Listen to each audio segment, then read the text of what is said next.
Hello, listeners. I am Sophia Worrell, and today we will get into American history, which will set us up for the work we will undertake from this day on. So, on this day 27, we're going to look at the true American history. I have been emphasizing the home, and now I want to tie it to society. I have stated how America is the greatest nation in the world, and it is only fair that I back up that statement with evidence. I am a Caribbean person who came here and had no clue why so many people wanted to get to the United States of America. No one could really explain why, and it was not until I went to college and had to read and research that I discovered what makes the American society so different from all other nations in the world. It was also in college that courses I studied led me to confirm the authenticity of God. As I have stated before, biblical accounts precedes historical accounts, and so America has its roots, like all other nations, in the Garden of Eden, where it all started.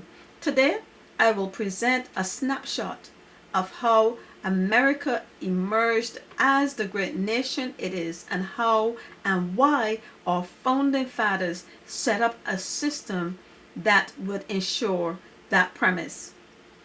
First of all, let me talk about how different skin tones came about. As the world populated after Adam and Eve disobeyed God, the people of that time apparently started having relations with those fallen angels of the devil, and there were literally giants in the land, out of which much evil flowed. It got so bad that God decided to destroy the world with a flood and start all over again with Noah and his wife, their three sons, and their wives. Now, after that flood, his sons Shem, Ham, and Japheth went to different areas of the earth. The climate conditions in those regions and the weather conditions cause an evolution of skin tones, and that is how we got the nations of the world.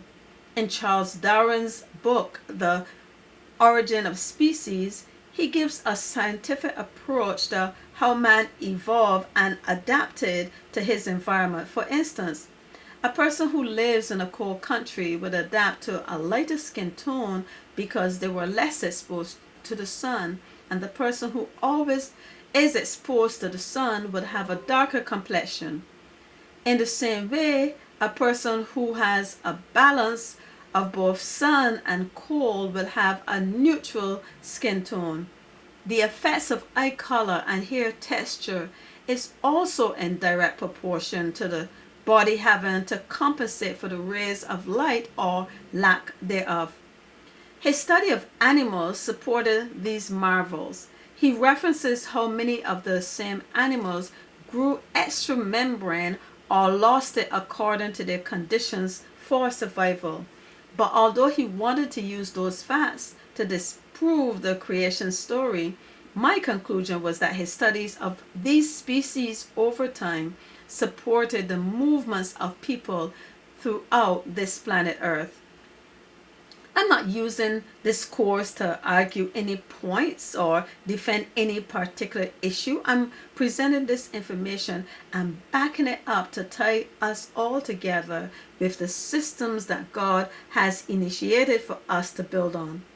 I am neither historian or minister. I am an educator whose job it is to present all sides of the equation. To do so, I will introduce the topic of means.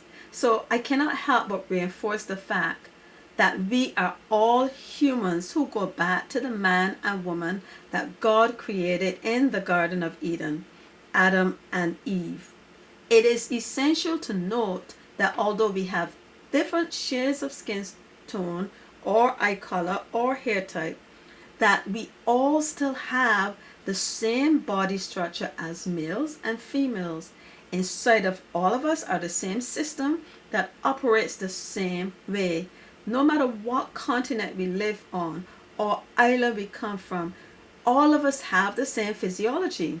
That is, along with the same body structure, physical composition, and makeup, we all function the same. We are distinct from all of the animals and their kind that walk on the earth, fly in the air, or swim in oceans.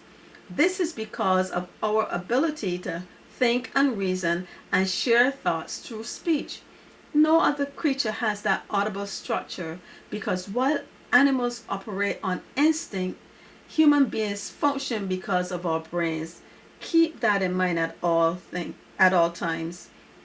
All people who are humans operate through the same means. They share ideas, behaviors, worldviews, and styles that spread by means of imitation from person to person within each particular culture.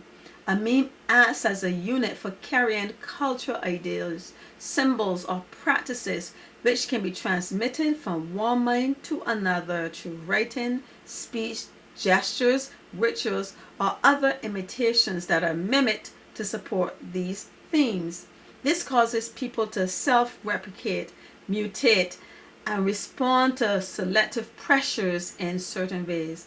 That is why we have to closely examine the way we think as individuals and the worldviews that we hold sacred, which are passed down to us against the standards set by God. So let's turn our lens to how this land of America was discovered. Now that we understand that we are all humans, no greater, no lesser, no other. We are all human beings. So the discovery of American. I give you background to people moving and populating the world and how and why wars were started among nations. I also gave you the backdrop to how cities were formed or the farming, agriculture, and industry in which people had to gain skills to manage all that was happening in those cities and countries. And all of this sets the context in which rulers of lands emerged and decided to send out expeditions to find out what other lands were available so that they could get a hand up on their competition and have as much world domination as possible. I have spoken of shipbuilding and record keeping in conjunction with the schooling systems and constant research and studying of the world that separated them academically from other groups who were not placing an emphasis on improving their minds and the world. This set Europeans up to maintain their hold on other nations that refuse to improve their minds through reading, studying, and schooling. This now sets the stage for us to learn how the land of America was discovered and why Europeans were able to take over and construct a system that is unlike any other. The European nations dominated the world. The world powers that emerged were from England, France, Spain, and the Soviet Union, or what is known now as Russia, and Germany and Italy to a lesser degree. The systems in these countries caused a stark division among people in the land who were separated by class and educational status.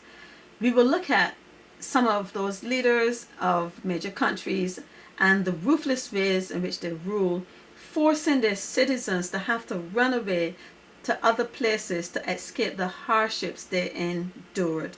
So, a snapshot of some of them were first Joseph Stalin of USSR. He was a communist who wanted the playing field level where one major class would own land and the other classes of people would work for them. Benito Mussolini was an Italian fascist dictator. He wanted the complete mobilization of society under a total one-party state as necessary to prepare the nation for armed conflicts. We know of Adolf Hitler, who was the leader of Germany, and he harbored feelings of hate stemming from the defeat of Germany in the First World War and blamed the Jews for being traders. His obsession with race and ethnic purity led him to believe that one group was superior to other groups, which, as we know, resulted in the Holocaust. Others were King Louis XIV of France, and he was the best example of absolute monarchy. Immediately after he was declared king, he started consolidating his own power and restricting the power of other people under him, and heavily taxed all citizens to maintain his extreme lifestyle. We, of course, still have the monarchy of England, where kings and queens are still a rich heritage, and sets them to this day above other classes of people. We understand that people escaped from Britain and all other European countries, and what they saw was this place, America, where they could have upward mobility, and no matter what their background or class. So I have given you much background, and tomorrow we will take a look at the framework that these people set when they found this great large expanse of land. And just remember what this is all about. It is that there are many of us of African descent that are now being stereotyped with those who act barbaric and unintelligent. Their thug-like behavior is not what we want represented of our culture anymore. This is not God's way. This is not the American way. It is time to build a culture that is peaceful, loving, and kind. Thank you.